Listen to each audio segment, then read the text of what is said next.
영풍 석포 재련소 하청업체에서 7년 가까이 근무한 노동자의 급성 백혈병이 법원에서 산업재해로 인정됐습니다. 재련소와 백혈병 발병과의 인과관계를 인정하지 않은 근로복지공단의 당초 결정을 법원이 뒤집은 건데요.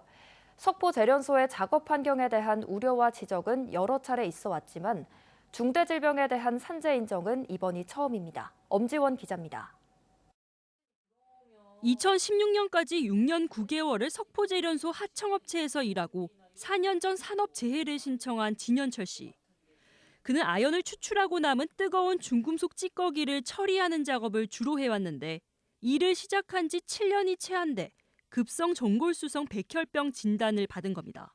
심하게 맡으면 뼈가 녹는다고 이렇게 거기도 붙어 있어요.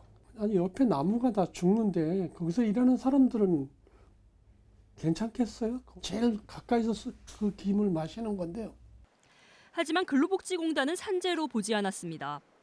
산업안전보건연구원의 작업환경 평가 결과 포름알데히드를 비롯한 백혈병 원인 물질이 노출 기준치 이하여서 재련소 업무와 백혈병 발병 사이의 인과관계가 인정되기 어렵다는 이유였습니다. 그런데 근로복지공단을 상대로 낸 산재 불승인 취소 소송에서 서울행정법원은 원고인 진현철 씨의 손을 들어줬습니다.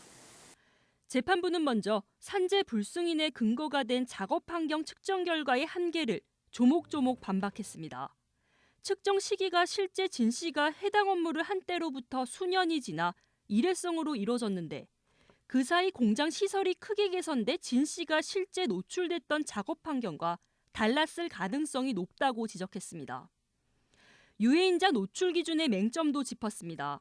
노출 기준은 특정 유해인자가 단독으로 존재하는 경우를 전제로 설정했지만 재련소처럼 여러 유해인자에 복합적으로 노출되거나 장시간 노출될 경우 유해성이 더 높아질 가능성이 있다고 법원은 봤습니다. 또 유해인자에 대한 반응은 개인차가 있기 때문에 노출 기준 이하라고 해서 직업성 질병과 관련이 없다고 단정할 수는 없다고 판단했습니다. 그러면서 법원은 진 씨가 근무 중이었던 2014년 당시 석포재련소에 대한 고용노동부의 특별 감독 결과에 주목했습니다.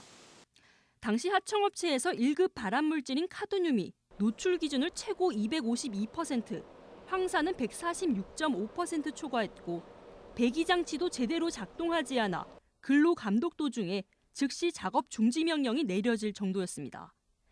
재판부는 경험치과 사회 통념에 따른 법적, 규범적 관점에서 진 씨의 산재가 인정된다고 판결했습니다. 업무와 질병의 상당 인과관계가 산재보상보험법상 그 업무상 질병의 인정 요건인데 그 상당 인과관계를 의학적 관련성으로 좁혀서 볼 것이냐 그렇지 않다라는 게 대부분 판례의 오랜 판단 취지였거든요. 이번 판례도 그러한 취지에 맞게 판단을 한 걸로 보입니다.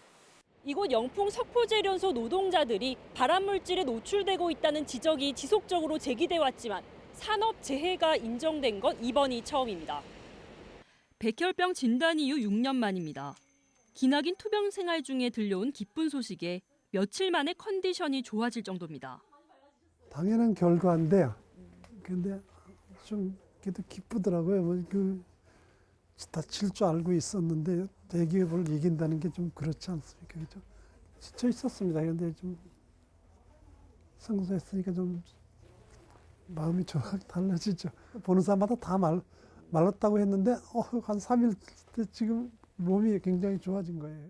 이번 판결을 계기로 그간 수면 아래에 있었던 재련소 노동자와 주변 주민들의 건강 문제에도 영향을 미칠 것으로 보입니다.